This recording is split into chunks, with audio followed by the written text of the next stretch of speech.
जय जवान जय किसान साथियों, मैं डॉक्टर सिक्किम नैन शोभन आप लोगों से एक जो ये कह सकते हैं कि बहुत से साथियों को पता है, बहुत से साथियों को नहीं पता कि हमने कुछ लोगों की एक सोच थी कि सड़क की लड़ाई को विधानसभा भी लड़ना चाहिए और सेम विचार के लोगों ने एक मंच बनाया, भारतीय मजदूर किसान मोर्चा।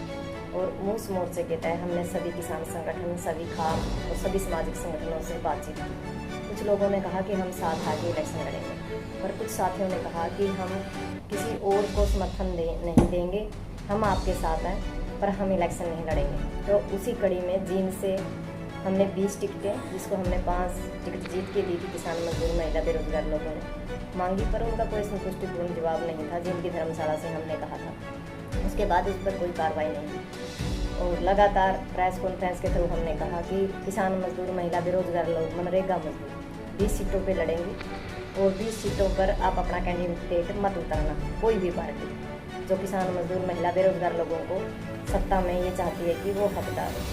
पर ये बातें होते होते आचार संहिता लगी तो जाट धर्मशाला हिसार से 3 कैंडिडेटों को क्लियर कर दिया गया। लुधियाना से डॉक्टर सिक्किम नैन शोभन, जो भारतीय किसान मजदूर मोर्चे की पहली कैंडिडेट महिला है हरियाणा से, और दूसरा सुमंदर गनोता है जो नरवाना से है इस सीट के ऊपर, और तीसरे हमारे जो एक बड़े नेता है गुरुराम छड़ू बेहवा से, वो पहले ही अनाउंस कर चुके हैं। तो आज किसान मजदूर महिला बेरोजगार लोगों के बीच में से 3 कैंडिडेट हैं और 17 कैंडिडेट और हम डिक्लेयर करेंगे। पर कुछ लोग ये कहते हैं कि ये भाजपा को कहीं ना कहीं वो भी हो सकता है उनको फायदा हो, पर अब कह रहे हैं कि एक तरफी लहर है। जो पार्टी ये कह रही है हमारी एक तरफी लहर है, तो हमने 70 सीटें छोड़ दी हैं। कृपा करके 20 सीटों के ऊपर अपना कैंडिडेट मत खड़ा कीजिए। यदि आप खड़ा करते हैं तो वो आपके लिए ही नुकसान करेगा, हमारे लिए नहीं।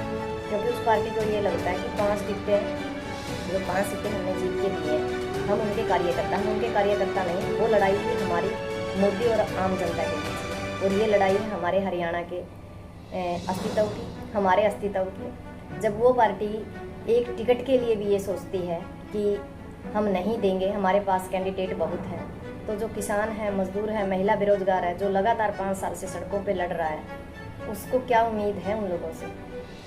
जब वो सरकार में आने से पहले उनका इतना मतलब गलत रवैया है, तो हमें नहीं लगता वो कुछ भला कर पाएंगे इस हरियाणा का।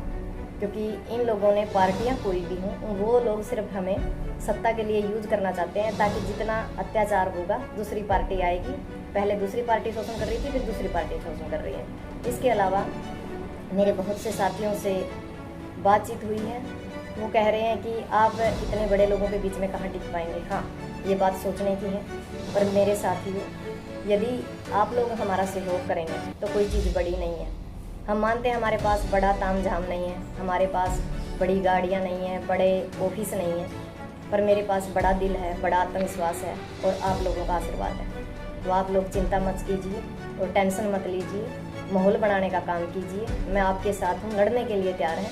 अंजाम होगा जो होगा देख लेंगे। पाने के लिए बहुत कुछ है और खोने के लिए कुछ नहीं है। फिर एक बार मेरे उचाना वासियों से और खासकर मेरे उचाना वासियों से हाथ जोड़कर विनती है, अब की बार जो कैंडिडेट मैदान में है, आपको हम अच्छे नहीं लगते, कोई ज़रूरी नहीं आप हमें वोटिंग कीजिए। पहले वोटिंग करने से पहले अपनी आत्मा की आवाज़ सुनिए कि इस उचाने के लिए कौन सही है और कौन लड़ रहा है, कौन किसानों का नाम लेके किसानों के ऊपर राजनीति कर रहा है। सबसे बड़ी बात क्या है, आप समझदार हैं कि एक तरफ वो लीडर होगा जो राज परिवार से है, राज सत्ता से है, लगातार एक फोटो को दिखाकर इस इलाके को और हरियाणा को लूट रहा है। और 750 जो हमारे किसान शहीद हुए, उनमें कहीं ना कहीं उनका भी वो जिम्मेवार है। क्योंकि मेज थपथपाइए 3 काले कानून जब पास हुए, फांसी के अंदर टक्कर यात्रा निकाली। और एक तरफ है वो इंसान, जब उचाना ने उसको ये कहा था कि आप कहीं भी चले जाना पर बीजेपी में नहीं जाना, वो इंसान आज कह रहा मैं सीख रहा हूँ। तो हमें सीखने सिखाने के चक्कर में नहीं रहना। और बाहर का कैंडिडेट है और लगातार 5 साल शोषण किया, यहाँ की धन संपत्ता को अपने पास ले जाकर सत्ता में इकट्ठा किया। तो आप लोग समझदार हैं।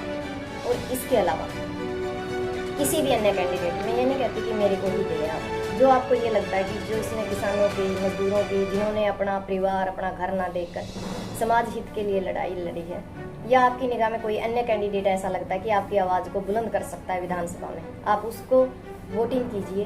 और आपसे हाथ जोड़कर निवेदन है, इन 2 परिवारों से, राज परिवारों से, एक परिवार बाहर का है तो उसको हमें वोटिंग करने की ज़रूरत नहीं है, क्योंकि हमारा लगातार वो परिवार शोषण कर चुका है और दूसरा परिवार को हम बार बार देख चुके हैं। आप तीसरे किसी भी अन्य कैंडिडेट, कोई निर्दलीय है या कोई किसी मोर्चे से है जिसमें आपको ये लगता है कि आपका भविष्य है, उसके साथ आप खड़े हो जाइए।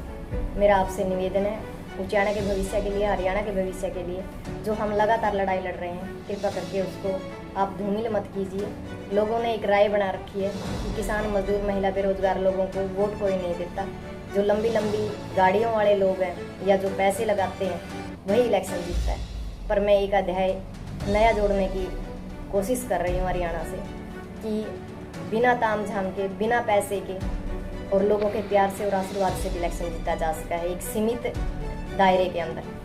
यदि आप उसके अंदर हमारे साथ जुड़ना चाहते हैं और आप चाहते हैं कि हरियाणा में उचाना से एक नया अध्याय हम लिखें, जो भगत सिंह ने सपना देखा था आर्थिक आज़ादी का, सामाजिक आज़ादी का, उस सामाजिक आज़ादी और आर्थिक आज़ादी के लिए हम लड़ रहे हैं। आप